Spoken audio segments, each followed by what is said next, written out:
আসসালামু আলাইকুম। আজকে আমি তৈরি করব তালের লাড্ডু। তো আমি এখানে হাফ কাপ সুজি নিয়ে নিয়েছি এবং আমি এটা চুলা মিডিয়াম দিয়ে সুজিটা ভেজে নিচ্ছি একটা কড়াইয়ের মধ্যে। তো আমি এখানে খুব বেশি করে ভাজবো না, এখানে হালকা একটু ভেজে নিব, খুব লাল করা যাবে না। তো এর মধ্যে আমি হাফ কাপ সুজির জন্য 1 কাপ দুধ লিকুইড দিয়ে দিলাম এবং অনবরত নাড়াচাড়া করতেছি। এ পর্যায়ে সুজিটা যেন দলা পেকে না যায়, গুটি গুটি না হয়, এই জন্য নাড়াচাড়া করে নিলাম।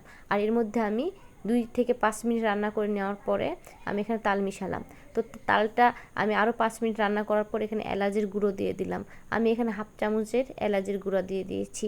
আর এখানে আমি 1.5 কাপ চিনি নিয়ে নিচ্ছি। আপনারা মিষ্টিটা যেমন খাবেন চিনিটা ততটাই কম বেশি করে মিশিয়ে নেবেন। এরপর আমি এখানে একটু 1 চিমটি লবণ দিয়ে দিলাম। মিষ্টি খাবার একটু লবণ দিলে স্বাদটা একটু ভালো হয়, এই জন্য আমি এখানে লবণ দিয়ে দিয়েছি। আর এটা অনবরত নাড়াচাড়া করতে হবে, কারণ তাল নিচে লেগে যায়, এই জন্য সবসময় নাড়াচাড়া করতে হবে। এভাবে নাড়াচাড়া করে করে রান্না করে নিতে হবে। তো যতক্ষণ এটা ঘন হয়েছে ততক্ষণ আমি এভাবে রান্না করে যাব। তো এ পর্যায়ে আমি এখানে দিয়ে দিব ঘি।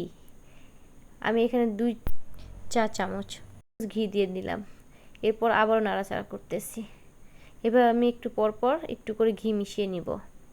তো ঘিটা দেওয়ার জন্য নিচে লেগে যাবে না খুব বেশি করে, ঘনটা হয়ে আসবে আর কি। আর আমি এখানে দিয়ে দিলাম গুঁড়ো দুধ।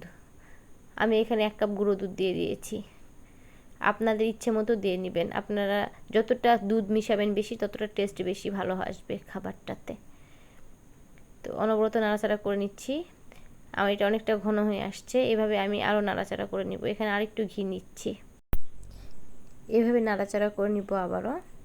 এই পর্যায়ে অনবরত নাড়াচাড়া করতে হবে। তো আমি অনবরত নাড়াচাড়া করে এটা আরও ঘন করে নিচ্ছি। এভাবে আমি রান্না করব। তো আমি আবার একটু ঘি দিয়ে দিয়েছি